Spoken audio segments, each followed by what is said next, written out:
El storytelling como actividad y como disciplina no es otra cosa más que el crear y el relatar, el saber contar historias que vinculen a las personas, pero desde un fondo emocional.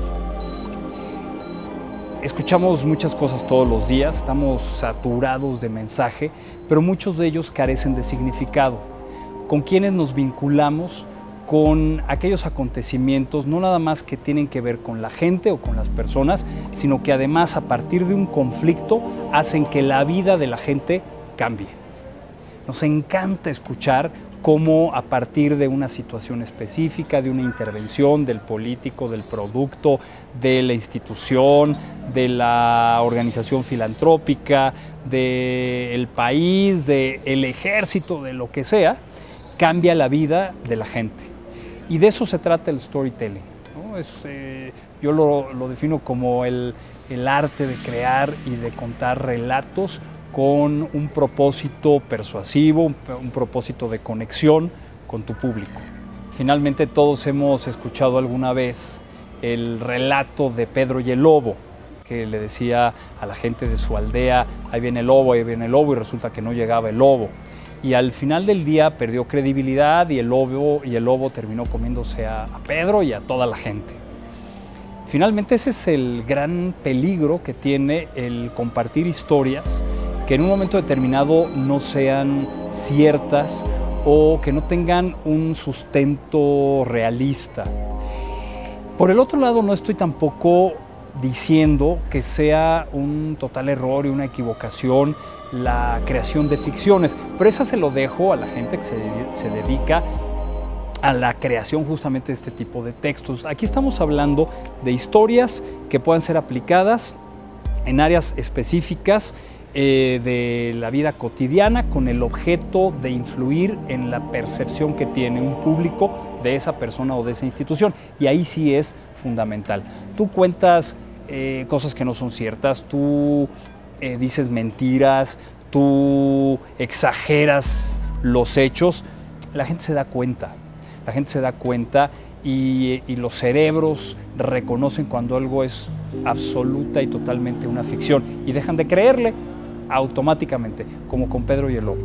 Entonces hay que tener mucho cuidado, evidentemente, y que lo que relates, lo que cuentes, sea algo fundamentado en un hecho real, en algo que existió, en algo que le sucedió a alguien, ¿no? Yo creo que tenemos muchas situaciones y muchas historias que hablan de cómo se puede contar un relato o cómo a través de un relato se influye en alguien, ¿no? Y simplemente contando, pues quizás parte de la vida de gente que ha influido a partir de la palabra, ¿no? Probablemente Gandhi, seguramente Jesús, y como ellos, bueno, los grandes líderes han sido grandes comunicadores porque se han relacionado con su gente a partir de lo que les interesa, ese es un punto fundamental, y a partir de esta gran habilidad que tienen para expresarse, para involucrar, para acercarse a partir de las historias que les van sucediendo a los demás y a ellos mismos. Entonces seguramente tenemos grandes definiciones de muy buenos relatores que nos podrán clarificar muy bien qué es esto del arte de contar historias. Yo siento que el ir practicando cómo contar relatos rescata o desarrolla una parte histriónica que todos tenemos. Porque la historia per se tiene un peso, pero hay que contarla con pasión, con corazón o con emoción. Entonces, si no te emocionas, si no sufres, si no lloras, si no te ríes cuando estás contando tu historia, carece de credibilidad. Entonces, el lenguaje no verbal tiene una participación fundamental en todo esto. Y la interpretación también. Lo que yo no quisiera es dejar la idea incompleta que cuando estás dramatizando o cuando estás contando una historia, solamente la forma es la importante.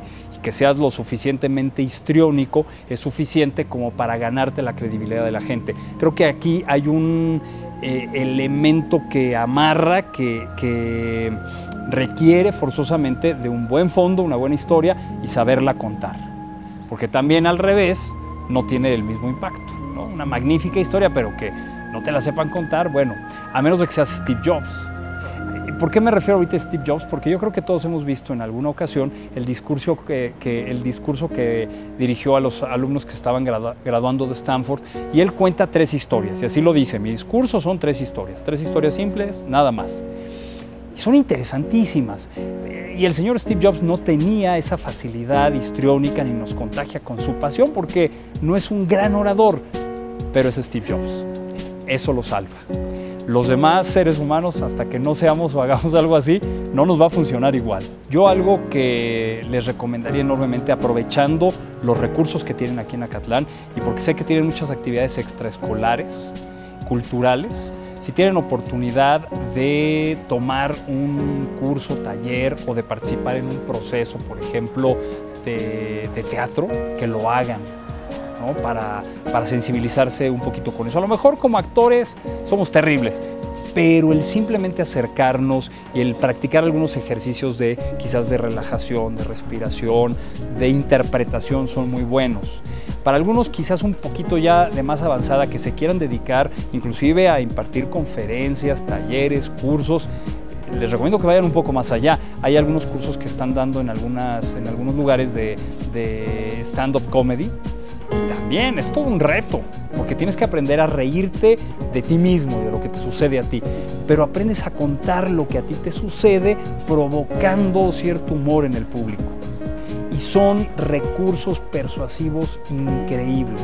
Hoy en día vivimos en la economía de la atención, como bien lo mencionaba y como además lo menciona reiteradamente Antonio Núñez en sus libros. Vivimos en la economía de la atención, queremos que la gente nos haga caso.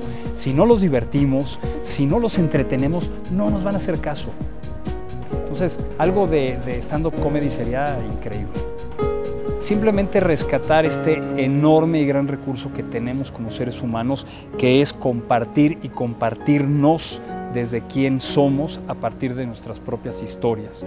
Creo que finalmente es una maravillosa oportunidad y un gran recurso para fortalecer nuestra imagen personal, nuestro branding, nuestra trayectoria, nuestra diferenciación, nuestro marketing personal, nuestro liderazgo.